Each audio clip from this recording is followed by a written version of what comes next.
Why have an enterprise data management approach, or an enterprise approach to data management and business intelligence? I think we've been through a lot of the whys already. Data is a corporate resource and must be managed as such. And from a corporate resource, we're not talking about managed centrally or just the common data across an organisation. We're talking about manage it from an enterprise perspective. So business unit data has to be managed as it is a corporate resource, even if it only applies to a particular business unit. Like a lot of Telstra wholesale data purely pertains to regulatory information or regulatory data. It's still a corporate resource, but it's only shared within the wholesale world. The same with Telstra networks. Now we've just modelled the next generation of technologies for Telstra networks. There's a whole lot of data that will only be ever shared, highly shared, within the networks environment, like the domains of networks. None of the other business units will require them. Data shared across business functions, across applications, and businesses and business units. The silo approach can never provide effective management of data. Regardless of the way it's implemented, it must be managed from a corporate perspective, an enterprise perspective.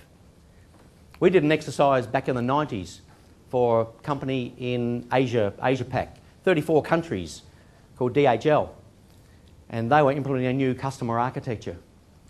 34 countries, every country, different customs, different cultures, different languages, or we're unique. Nothing is the same. We defined 30% of their information architecture was identical. Right down, may not be the values of the data, but the definition and usage, the meaning and usage of the data was identical. 30%. So straight away, we said 30% is common. We build a common system for those 30% of data. The rest, okay, you can handle yourself. Major step forward. Previously, the 100% of data, they had applications for each and every country and often multiple applications within a country. So even 30%, you're far better off than a traditional silo approach. And data doesn't fall out of the sky. You know, it doesn't exist in isolation. Data is created by business functions and used by business functions. It's a fundamental architectural principle by which we build our business architectures, our business blueprints. Data management must incorporate all metadata, and data management principles must be applied to all of that metadata. For instance, data security and privacy, which, believe it or not, I couldn't believe it. 6 months ago, I would never have believed that we're specialising now in data security and privacy, identity management. It includes access controls, but it must be managed from an enterprise perspective. Our enterprise services model, managing the user experience, is a major business function, particularly with the services paradigm for telecommunications and media and content companies. But it's shared across most functions in the organisation. The whole of customer perspective must consider all views within an enterprise and must include data security and privacy. It's not excluded. I've done it again.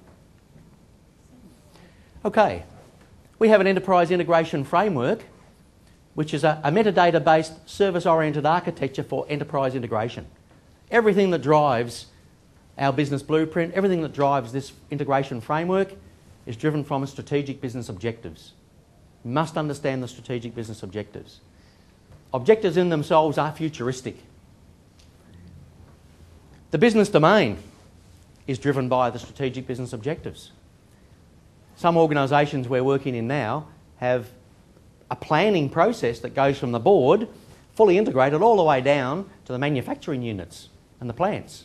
We couldn't believe it. No off-the-shelf solution can satisfy their needs because it's so specialised. But it works, even though there's no automation. Not even the business processes are automated, they're all manual. We have an information technology domain, which also must be driven by the business objectives. The business domain must have a business metadata repository.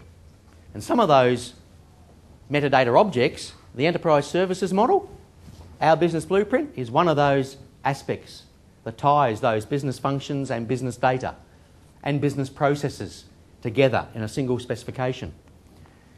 The information technology domain also requires a metadata repository. So organisations end up with, if they're lucky, 2 metadata repositories, one for the business and one for IT. So all your applications, all your systems, all your business services, all your business intelligence are all quite independent of the business domain or the business metadata repository. What's the glue that ties them together? It's our enterprise services model. It's the basis for all conversion and migration. It's the basis for identifying strategically where you want to be in 3, 5, up to 10 years' time. It's the basis of tying together the 2 metadata repositories. Everything we do is based on this particular framework. All the services that we offer are tied together by our enterprise services model. So let me set the scene and look at our one solution for this manufacturing, retail and manufacturing enterprise, together with its acquisitions. So in this case, the case study is just showing product master data management, which addresses data integration. Remember, we've got 22 plus product master data management applications at the moment in this organisation. Data management, addresses data integration, data management, data conversion and data migration, data warehousing, business intelligence and data quality, all with the one solution. So that's what we're going to show you in the rest of this presentation. So we're dealing with enterprise-wide data, conceptually enterprise-wide, even though some may be specialised to certain businesses, which will be incorporated into both the enterprise services model and the integrated logical data model for product management. Recently acquired companies data. Those companies are still in the transition or earn-out period. Nothing is documented, believe me, on those 8 acquired companies. All the knowledge is in certain individuals' heads. Those individuals are disappearing within 6 months. They have no strategy, or had no strategy, until we came in of how to migrate those particular acquired companies into their environment. So, integrated into the Enterprise Transformation Program. There's a major business transformation program. The United States parent has been conducting this business transformation program for 8 years, still hasn't achieved the transformation. This particular organisation's been going for 2 years. Phase 1.1 was implemented when we were called in.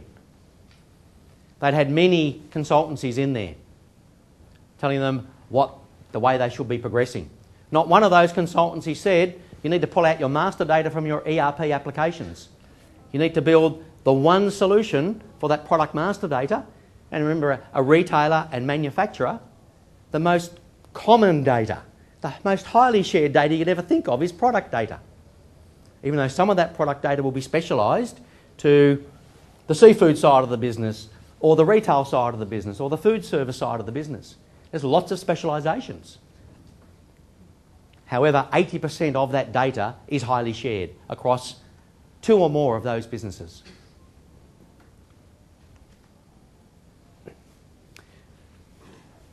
So, Product Master Data Management. It's a 4 to 5 year enterprise transformation program. That's still to go. Launched with, we say 16 plus disparate product masters. We've discovered now there's 22 plus. We'll show some of those with the assessment that we've done of those a little later. No integration of recently acquired companies, still in the earn-out period. There's 8 or more, because there's 8 companies.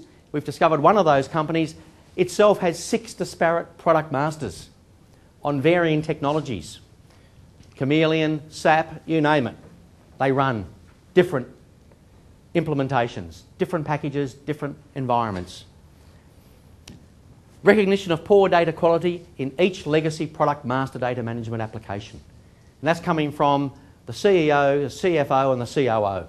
They're the clear drivers. We must improve our data quality, because what's been sent down to the manufacturing plants is not what the manufacturing plants are using for ingredients, raw materials into the manufacturing process, and that data's not coming back up the line. So they don't know if they've used a substitute product or alternate product, why they used it, and what the outcome is, until they run out of stock of that product, and then it's reported up the line through a product obsolescence process, which is a manual process. Now, inability to map legacy product masters to the ERP product master. So the new environment is moving from all these 22 plus product master data management applications to a manufacturing-based ERP, plus another manufacturing application, a packaged application, which does specialised recipe management, which is very specialised. Any of those who know the manufacturing, food and beverages manufacturing, recipe management is a highly specialised application. And things like demand planning and business intelligence. They've been attempting to implement their business intelligence solution for nearly 18 months with an off-the-shelf package. So how can you get an off-the-shelf package in food and beverage? It's got to be a set of dimensional cubes. That's all it can be. Can't be implemented and does not support the planning process that I mentioned before, from the board all the way down to the manufacturing plants. No support whatsoever. So there's no confidence in any proposed product master solution up to this point in time. Heavy reliance on trusting product vendors. The ERP vendor, 2 years ago, of course we'll implement the product master. Now we've discovered they have an item master as part of an inventory management module, and that item master covers not just products, but non-stock items, supply items, consumables, and services items that are not necessarily products. It's a whole range of functions and a whole disparate set of data all implemented within the one item master. It's actually worse than when we evaluate it, as we show here, now that we've got to the point of implementation. There's a high risk of this transformation program being delayed. It was already delayed substantially when we were called in, and obviously the associated cost impacts and the benefits, of course, have been pushed out. Because the more of these multiple applications they're running for each of the functions, the higher the cost and the lower the benefits. There's no visibility of the ERP product master data management fit. As I mentioned before, they trusted the vendor. Of course it'll work. Of course we handle product data.